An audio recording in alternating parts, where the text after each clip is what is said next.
Hola a todos, bienvenidos a nuestra segunda sesión del curso SAT PS. En esta sesión veremos las herramientas que nos ayudarán a diseñar nuestro proyecto.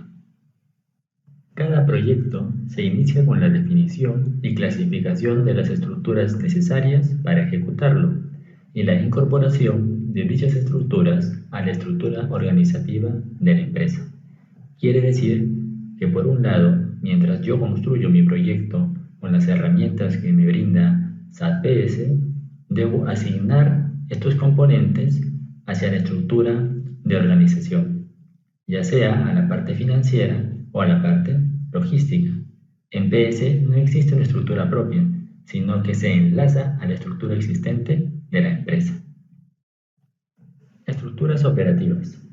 Una estructura de proyecto clara y sin ningún tipo de ambigüedad es fundamental para la planificación, la supervisión, el control y el éxito del proyecto.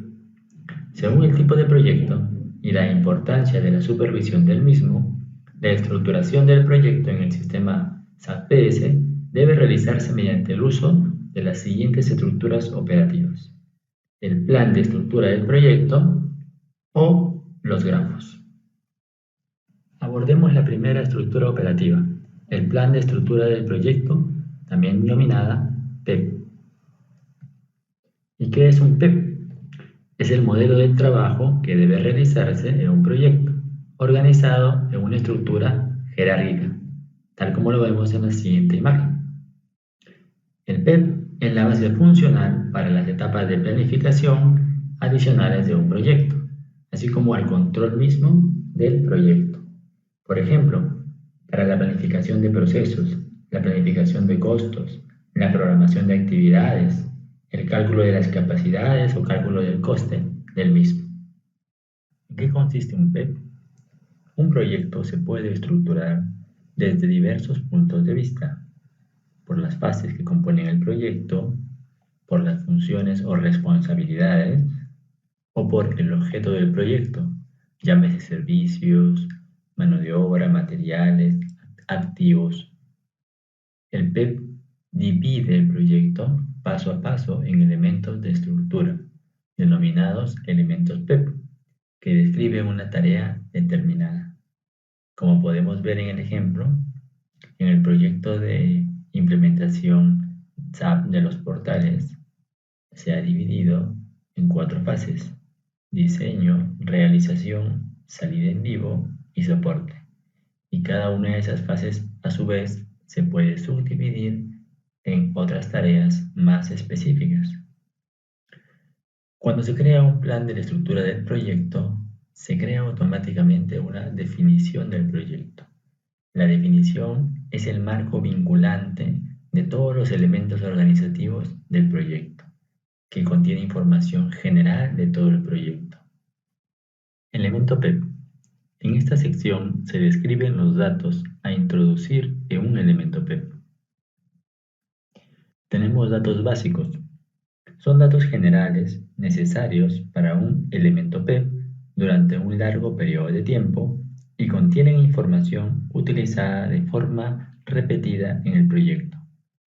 La clase de proyecto puede utilizarse para clasificar un elemento PEP en categorías concretas, tales como el tipo de proyecto, inversión, gastos, etc. La prioridad se especifica de acuerdo a las necesidades de la empresa.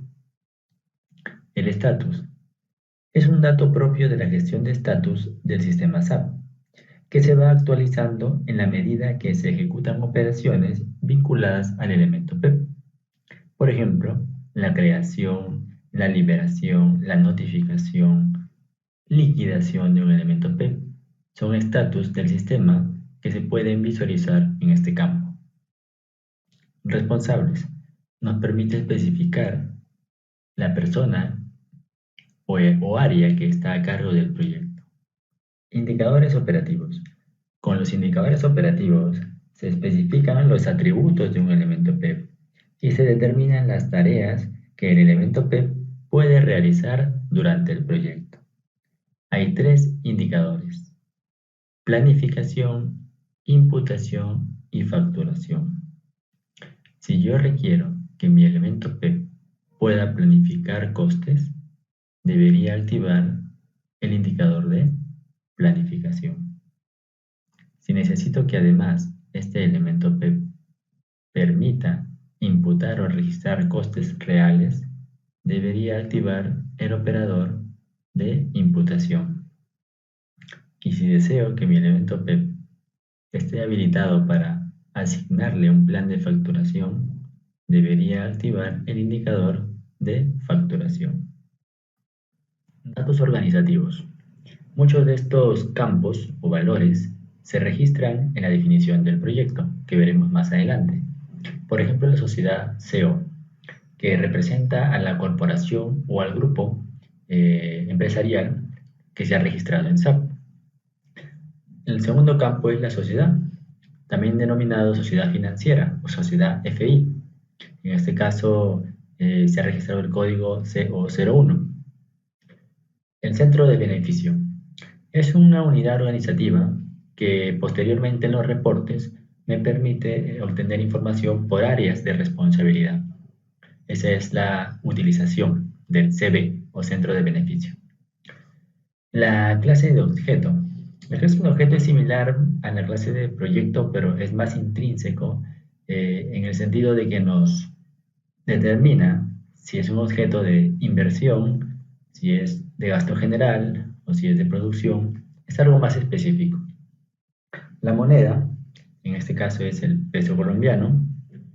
El centro logístico, en el ejemplo es el MIL, es lo que me asocia al área logística. Y finalmente otro elemento principal es el calendario, muy utilizado tanto en la planificación como en el registro de las actividades. Es importante definir un calendario. Como vemos, hay otros campos que pueden también llenarse, algunos obligatorios, otros opcionales, pero los principales son los que hemos revisado. Datos de control. Son datos referidos al tema de finanzas, planificación de fechas y gestión de inversiones. En el lado de finanzas tenemos, por ejemplo, el esquema del cálculo de coste, que es un perfil que me permite generar el cargo o el sobrecargo de gastos generales. Tenemos el esquema de intereses para el cálculo de intereses de los proyectos, el perfil de inversión, que me permite configurar hacia qué activos va a liquidar este proyecto. Otro dato importante es el flag estadístico, que permite especificar si el elemento PEP va a funcionar solamente como un tema de registro estadístico y no por costes reales. Si está desactivada, quiere decir que el PEP sí va a imputar costes reales. En el caso de planificación de fechas, vamos a ver más adelante, ¿no?, los escenarios de programación, bottom-up, top-down, y en el tema de gestión de inversiones hay algunos campos que nos van a permitir, como parámetros de filtro, utilizarlos en los reportes de información. Asignación de documentos. Existen diferentes objetos que pueden asociarse a un elemento PEP. Por ejemplo, los milestones, o también denominados hitos, son documentos que nos permiten marcar la transición entre las fases del proyecto, de manera que podamos realizar un control del mismo. Otro documento es el plan de facturación, que podemos asociar a un PEP, sobre todo en proyectos de cliente. También podemos registrar un texto largo, más descriptivo, dentro del elemento PEP, y otros documentos como documentos Word, y entre otros tipos. Algo muy importante es la posición de un programa de inversión, que también podemos asociar, es decir, mi elemento P de mi proyecto puede asociarse a un programa de inversiones más macro, y de esa manera depender, por ejemplo, en el presupuesto. Finalmente, puedo registrar documentos tanto de audio como de video, e incluso diseños de CAD. Definición del proyecto. Este es el primer paso en la gestión de proyectos. Es el marco vinculante para todos los elementos organizativos creados dentro de un proyecto.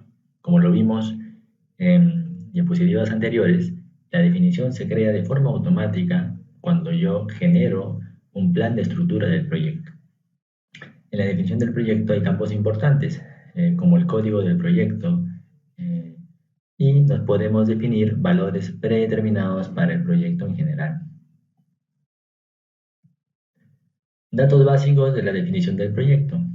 Como se aprecia en la imagen, tenemos los siguientes datos.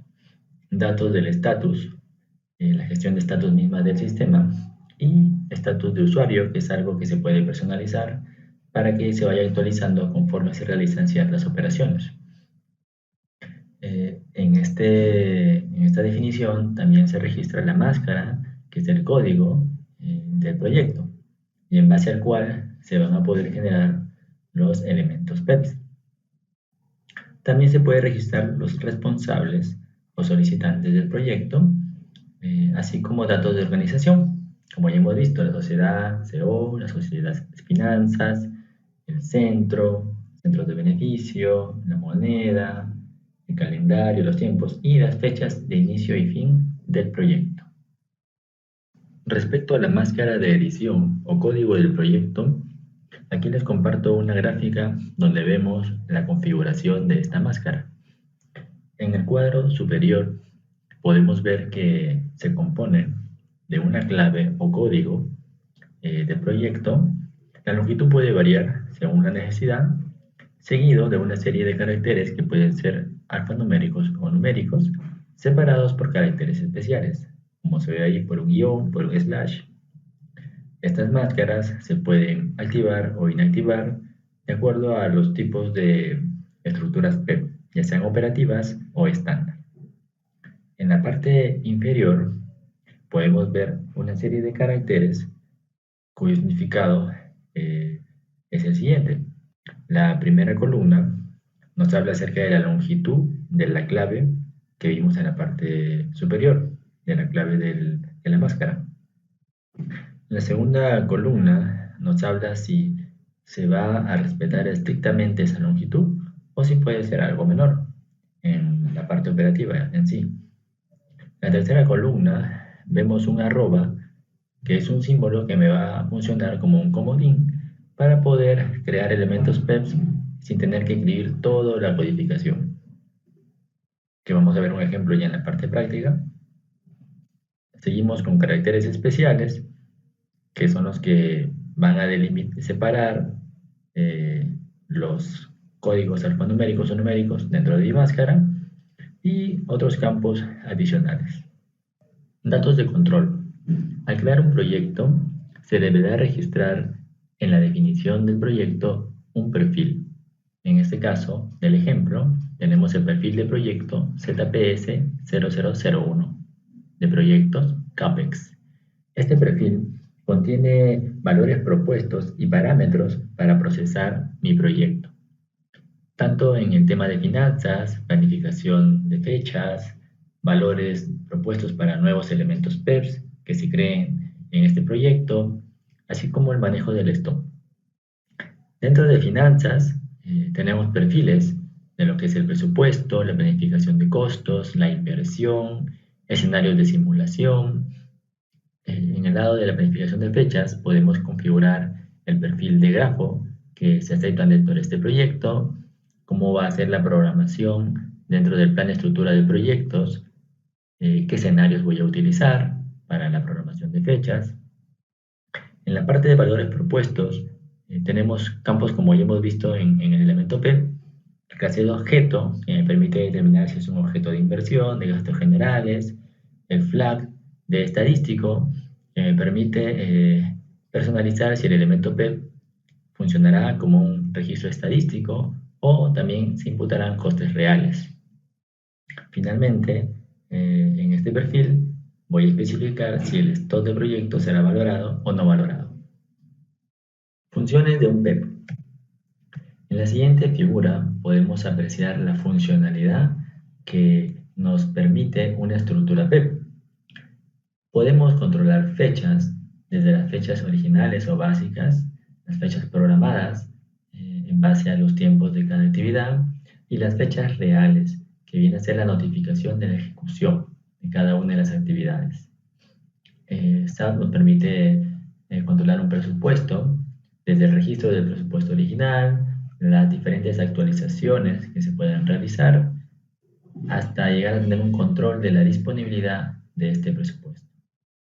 En la medida en que se vayan generando las actividades, se van a generar solicitudes de compra, SOLPES, órdenes de compra, que son los pedidos, y toda la trazabilidad lo podemos tener a través de esta estructura. Asimismo, tanto la planificación como los costes reales y los ingresos también van a estar imputados y los podemos revisar a través de los sistemas de información. En el tema de pagos, tenemos la funcionalidad de la planificación de estos pagos, así como la actualización de los datos reales. Toda esta información nos va a permitir que el procesamiento de fin de mes, que es el procesamiento periódico, podamos realizar tanto los procesos de gastos generales, de costes del proceso, el cálculo de interés y aplicar un análisis de resultados, hasta finalmente el proceso de liquidación de un proyecto. ¿Cómo crear una estructura PEP? Si bien existen diferentes transacciones y caminos en SAP por los cuales yo puedo crear una estructura PEP, existe una transacción matriz que es el Project Builder, transacción CJ20N, que ya veremos, donde yo puedo crear elementos PEP bajo estos 4 métodos que se visualizan en la imagen. En primer lugar, se pueden crear elementos PEP de forma manual. Los voy agregando, los voy editando, completando esa información en forma manual. Otra opción es a través del modo gráfico o gráfico de jerarquías, donde incluso voy agregando de acuerdo a mi necesidad en modo gráfico. El tercer método es el método de copia. Yo puedo crear estructuras en forma de plantilla. Estas estructuras PEP se denominan estándar y yo las puedo reutilizar según mi necesidad, de tal manera que solamente al copiarla se crea toda la estructura y ya no tengo que crear un elemento PEP uno a uno, que sería más tedioso. Incluso yo puedo, como cuarto método, incluir dentro de mi estructura PEP una estructura ya sea estándar u operativa y tomarla como modelo. De esa manera, incluyo una estructura de acuerdo a mi necesidad y voy completando toda la estructura de mi plan, de mi proyecto. Muy bien, a continuación accederemos al sistema para poder visualizar